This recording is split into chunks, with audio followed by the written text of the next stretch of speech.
خدا خۆشەویستیە.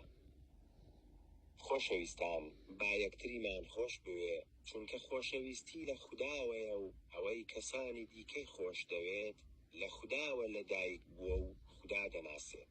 ئەوەی کەسانی دیکەی خۆش نەوێت خودای نەناسیوە، چونکە خدا خۆشەویستیە. بەم شێوەیە خۆشەویستی خدا لە نێوانماندا دەرکەوت. خدا کوڕە تاقانەکەی خۆی ناردە جیهان تاکو بەهۆیەوە بژین. خۆشەویستی لەمەدایە، نەک ئێمە خودامان خۆشویست، بەڵکو ئەو خۆشی ویستین و کوڕەکەی بۆ کەفارەتی گوناهەکانمان نارد. خۆشەویستان، ئەگەر خدا بەم شێوەیە خۆشی ویستین، پێویستە لەسەرمان یەکتریمان خۆش بوێ. هەرگیز کەس خودای نەبینیوە. ئەگەر یەکتریمان خۆش بوێ، ئەوە بە یەکگرتوویی لەگەڵ خدا دەژین و خۆشەویستیەکەی لە ناخماندا تەواوە. بەمەدا دەزانین کە ئێمە بە یەکبوون لەگەڵ خدا دەژین و خوداش بە یەکبوون لەگەڵ ئێمە دەژێت.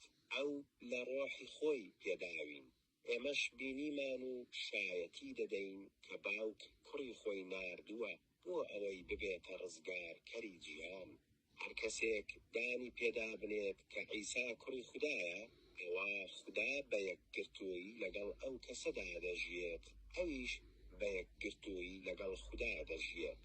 ئێمەش ئەو خۆشەویستیەی خدا کە بۆ ئێمەیە ناسیمان و باوەڕمان پێکرد. خدا خۆشەویستیە. ئەوەی لە خۆشەویستیدا دەژێت، ئەوە بە یەکگرتوویی لەگەڵ خدا دەژێت. خداش بە هەمان شێوە لەگەڵ ئەودا دەژێت. ئەم شێوەیە خۆشەویستی لە نێوماندا گەیشتووەتە تەواوەتی تاکو لە ڕۆژی لێپرسینەوەدا دڵنیابین، چونکە ئێمەش لەم جیهانەدا وەک عیسا دەبین. خۆشەویستی ترسی تێدا نییە، بەڵکو خۆشەویستی تەواو ترس دەردەکاتە دەرەوە، چونکە ترس لە سزاوە دێت. ئەوەی بترسێت لە خۆشەویستیدا تەواو نەبووە. خۆشمان دەوێت چونکە یەکەم جار ئەو خۆشی ویستوین.